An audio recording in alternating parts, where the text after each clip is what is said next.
जय हिंद सभी को स्वागत है आपका हमारे यूट्यूब चैनल पर। हमारे यूट्यूब चैनल का नाम है सस्मोदय सर। डेली वीडियो देखने के लिए हमारे यूट्यूब चैनल को सब्सक्राइब कर लेना ताकि डेली वीडियो मिलता रहे। तो आज हम लेकर आए हैं कक्षा 8वीं गणित, है ना। कक्षा 8वीं गणित है।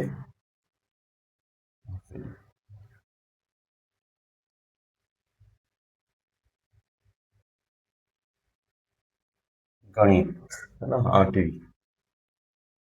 अध्याय 1 चल रहा था और अध्याय 1 में साहचर्यता पढ़ाना था। ठीक है, चलो देखते हैं साहचर्यता क्या होता है। आपकी किताब में दिया हुआ है साहचर्यता यानी साथ साथ चलना। ठीक है, साहचर्यता यानी साथ साथ। तो साथ साथ कैसे, तो साहचर्य नियम हम चेक करेंगे कि किस किस में लागू है। ठीक है, योग के अंतर्गत लागू है कि नहीं है, घटाव के अंतर्गत लागू है कि नहीं है, गुणा के अंदर, भाग के अंदर, चारों चीज में चेक करेंगे। और दोनों तरफ यदि बराबर मान आ जाए तो समझ जाना कि साहचर्यता है। ठीक है, यही चल रहा है, गुण धर्म ही चल रहा है ना इस अध्याय 1 में।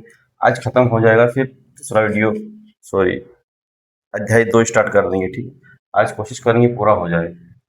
चलो देखते हैं एक उदाहरण लेके। ठीक है, योग के अंतर्गत साहचर्य है कि नहीं है ना, यही चेक करेंगे।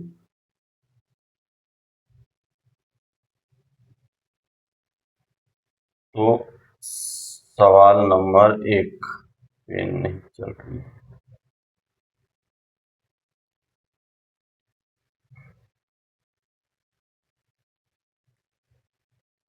सवाल ले लेते हैं हम। एक, योग के अंतर्गत 2 + 3 + 4 है ना, ये कोई संख्या है। साहचर्यता यानी साथ साथ, यानी 2 और 3 को साथ में कर लो, कोष्टक में बंद कर दिया, यानी ये दोनों साथ में हो गए। फिर एक बार इधर लिख लो इसको। अब 2, ये सवाल है, इसको हल कर रहे हैं। 2 + 3 + 4, और एक बार में इनको साथ में कर लेते हैं ना, साथ साथ चलना, यानी इसको भी इन दोनों को साथ में करा और 4 बच गया था तो 4 को भी इन दोनों को साथ में कर लिया। और इनका दोनों पक्ष में यदि एक जैसा उत्तर आता है तो समझ जाओ साहचर्यता योग के अंतर्गत लागू है ना। देखो पहले कोष्टक वाला हल होता है 3 और तो कितना होगा 5, प्लस क्या बचा 4, इधर 2 जैसा था वैसा की वैसा लिखो, प्लस 3 और 4 कितना होता है 7। ठीक है, आप जोड़ दो, 5 और 4, इधर 9 आया, इधर कितना आया, इधर भी 9 आया। यानी योग के अंतर्गत साहचर्य नियम लागू है। समझ में आया आपको। साहचर्यता का नियम यही होता है कि पहले इन दोनों को साथ में कर लो, फिर बाद में जो छूट गया उनको भी साथ में कर लो, है ना, तो साथ साथ में।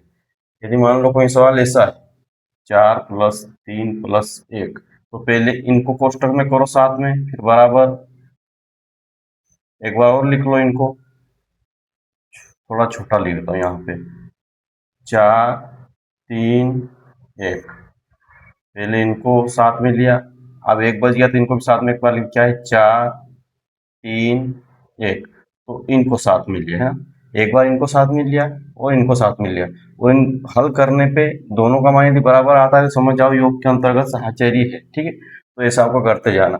अब घटाना यानी व्यकलन है ना, व्यकलन के अंतर्गत देखिए सवाल दिया हुआ है तो इनको भी पहले जमा लो।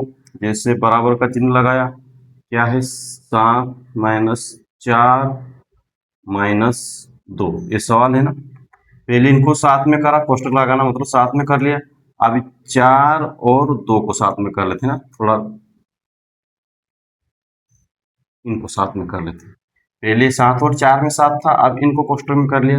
अब हल करते हैं, कोष्टक वाला पहले हल होगा तो 7 में से 4 जाए कितना बचेगा 3 बचेगा, प्लस का ही बचेगा। ठीक है, इधर माइनस का 2 बच गया, बराबर, पहले 7 लिखा, ऋण धन ऋण हो जाता है, और इनको हल करो क्या आएगा, 4 में से 2 जाएगा तो 2 बचेगा। ये कोष्टक वाला हल हो गया। अब क्या करेंगे, घटा दो, कितना बचेगा इधर 1, और इधर क्या बचा 5, दोनों घटाए तो 1 और इनका 1। देखो इनका मान तो अलग अलग आ रहा है, यानी इसमें साहचर्य नहीं, इसमें साहचर्य है ना। यह योग क्या है, यहाँ पे लिख देता हूं मैं, योग साहचर्य, योग साहचर्य है। घटाना साहचर्य नहीं है ना, तो लिख दो व्यकलन या फिर घटाना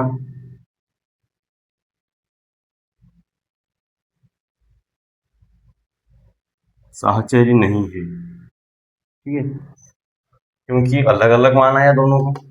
ऐसे इनको चेक करो, गुणा के अंतर्गत साहचर्य है कि नहीं है।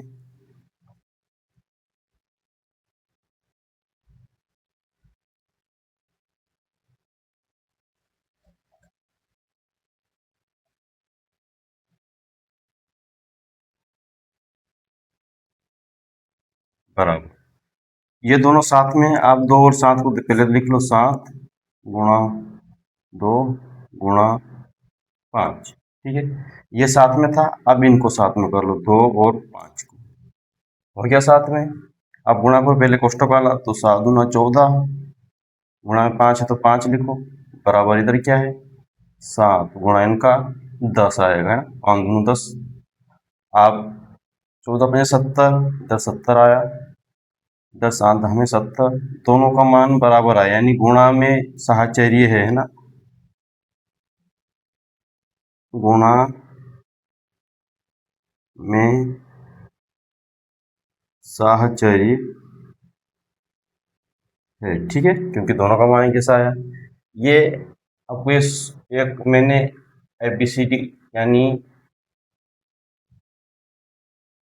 A प्लस बी सूत्र के अनुसार यहाँ पे लिख दिया, चाहे तो A प्लस बी इनको साथ में लिया, फिर बाद में B प्लस सी को साथ में लिया, तो ऐसे मैंने लिखा हुआ है।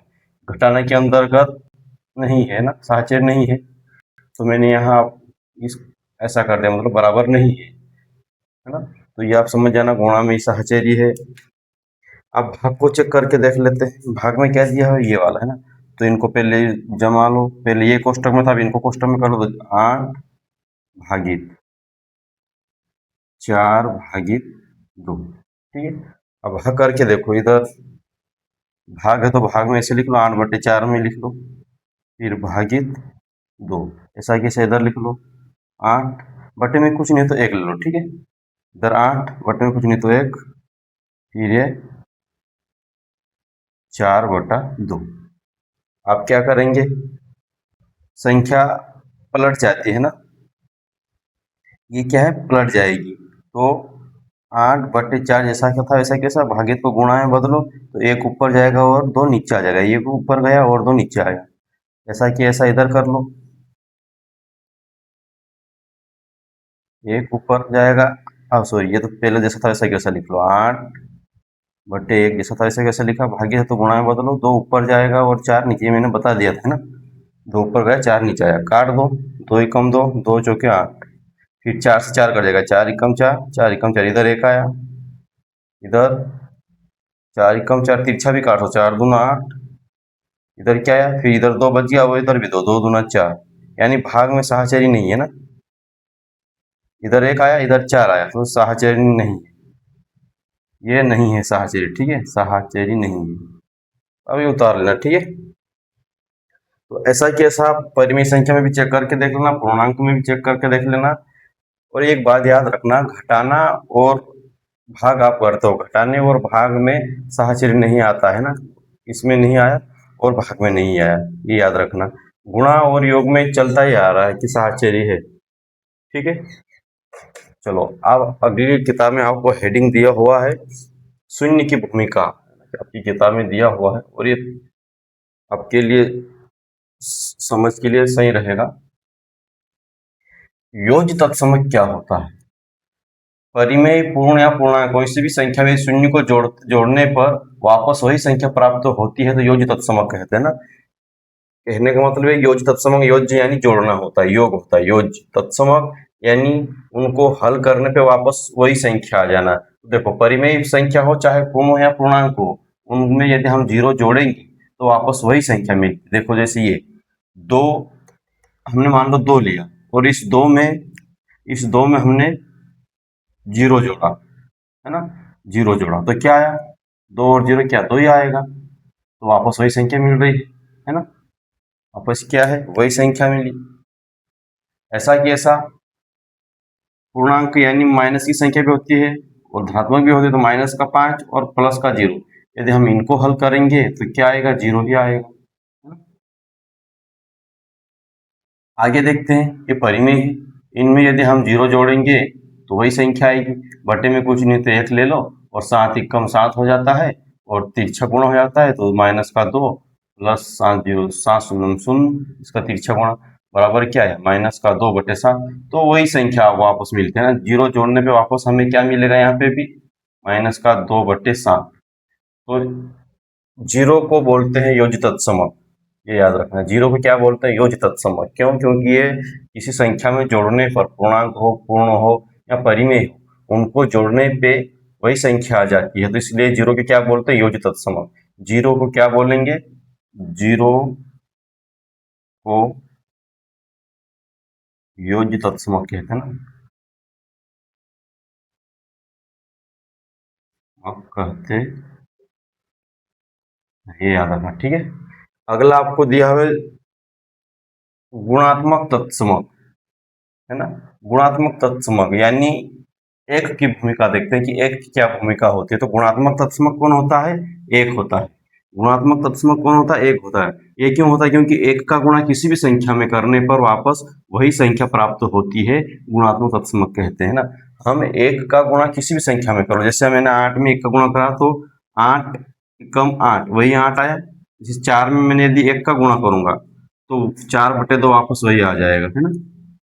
ठीक है, तो गुणात्मक तत्समक क्या है, एक। योज्य तत्समक क्या है, 0।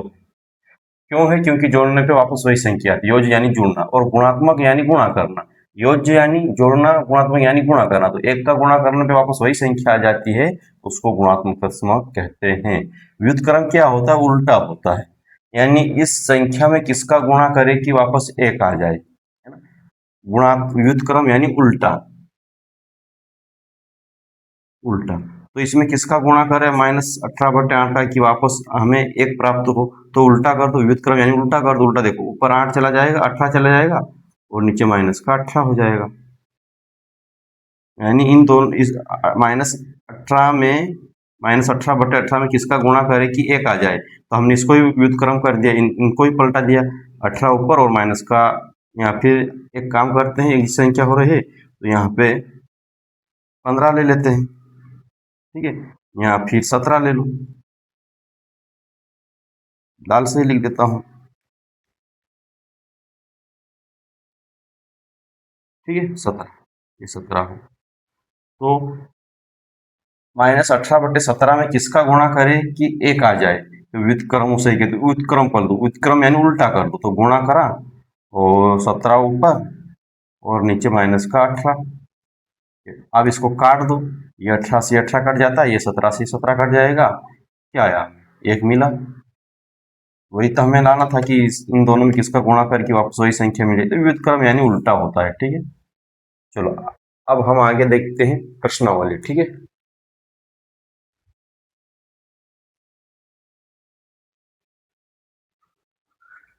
चलिए, प्रश्नावली 1.1 है ना, सिर्फ प्रश्नावली 1.1 फिर खत्म हो रहा है ना, पाठ खत्म हो जाएगा और इसमें कुछ हल नहीं करना है, सिर्फ पहचानना है, क्योंकि इस अध्याय में हमने गुणधर्म ही पढ़े, है ना। साहचर्यता, नियम, क्रम, विनिमयता और संगत गुणधर्म, सारे गुणधर्म ही पढ़ा है, तो उसको पहचानना है कि ये गुणधर्म पहचाना है ना। तो देखो, प्रश्न क्या कह रहा है कि निम्नलिखित प्रत्येक गुणन के अंतर्गत, ये सब गुणा में लिखा हुआ है, तो निम्नलिखित है नीचे, निम्नलिखित प्रत्येक गुणन के अंतर्गत उपयोग किए गए गुण धर्मों का नाम लिखना है, गुण धर्मों का नाम लिखना है, इनको पहचानना है।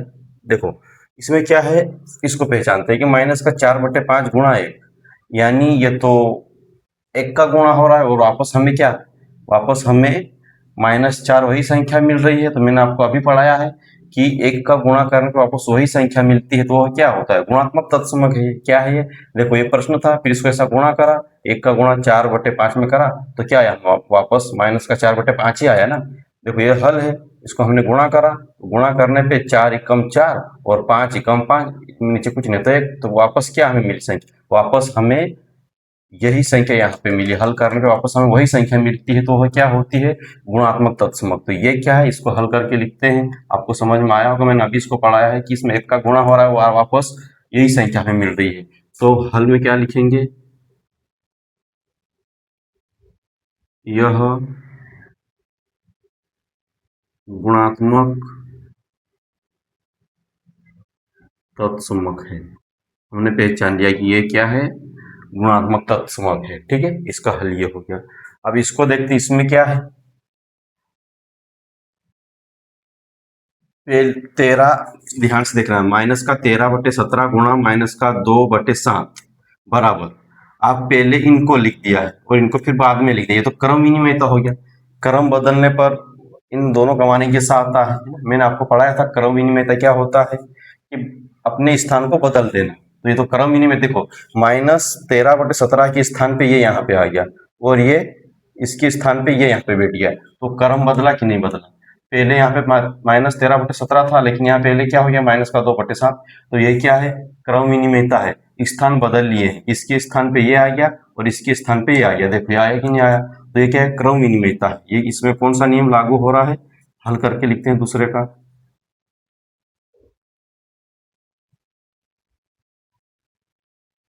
क्रम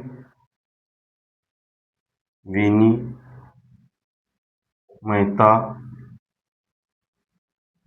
गुणधर्म है, क्रम विनिमयता गुणधर्म है। ठीक है, क्योंकि क्रम बदल गया है तो पहचानना है और लिखना है। इसको देखते हैं, इसमें क्या हो रहा है। मैंने आपको अभी पढ़ाया है, ये व्युत्क्रम, गुणात्मक व्युत्क्रम हो रहा है। व्युत्क्रम यानी संख्या पलट देना, यानी जैसे -19/29, इसको क्या व्युत्क्रम कर दिया, यानी 29 ऊपर आ गया और माइनस नीचे आ गया। व्युत्क्रम यानी संख्या को पलट देना, उल्टा कर देना। तो इस संख्या में किसका गुणा करें कि एक आ जाए, तो हमने 29 को और 19 का इसका व्युत्क्रम कर दिया है। जैसे मान लो ये कुछ नहीं है ना, इसमें किसका गुणा करें कि एक आ जाए, तो कुछ नहीं करना है, माइनस का 19 नीचे आ जाएगा, है ना, और 29 ऊपर चला जाएगा। ठीक है, और फिर क्या जाएगा, बराबर एक आ जाएगा। और प्रश्न में आपको यही दिया हुआ है कि ये इसको पहचानो, ये कौन सा गुणधर्म है। ये तो व्युत्क्रम गुणधर्म है ना, व्युत्क्रम गुणात्मक व्युत्क्रम है, यानी गुणा कर दिया तो एक आया। व्युत्क्रम उल्टा कैसे, देखो 19 नीचे आ गया और 29 ऊपर चला गया, यानी पलट दिया, उल्टा कर दिया हमने। व्युत्क्रम यानी उल्टा करना। तो ये क्या है, हल करके लिख लो, हल गुणात्मक व्युत्क्रम है। ये इसका उत्तर हो गया। ठीक है, ये क्या कह रहा है प्रश्न दो, इसको भी पहचानना है। बताइए कौन से गुणधर्म की सहायता से आप 1/3 गुणा 6 गुणा 4/3 को 1/3 गुणा 6 कोष्टक बंद 4 गुणा 3 के रूप में लिखित करते हैं। मतलब इसको कौन सा गुणधर्म है इसमें, तो देख लो क्या हुआ है यहाँ पे। पहले ये दोनों साथ में थे ना, ये अब क्या करा, 3 और 6 को साथ में कर लिया, यानी साथ साथ, यानी साहचर्यता नियम है ना, साथ साथ चल रहे हैं। पहले इनको साथ में करा, फिर बाद में इनको साथ में कर लिया। देखो ये साथ में हो गया, और 4 को फिर कोष्टक के बाहर कर दिया। पहले ये साथ में थे, ये रहा, फिर ये साथ में हो गए। देखो ये साथ में हो गए, पहले ये साथ में थे फिर ये हो गए। ये क्या है, साहचर्य, यानी साथ साथ है, साहचर्य गुणधर्म है। इसका उत्तर क्या आएगा,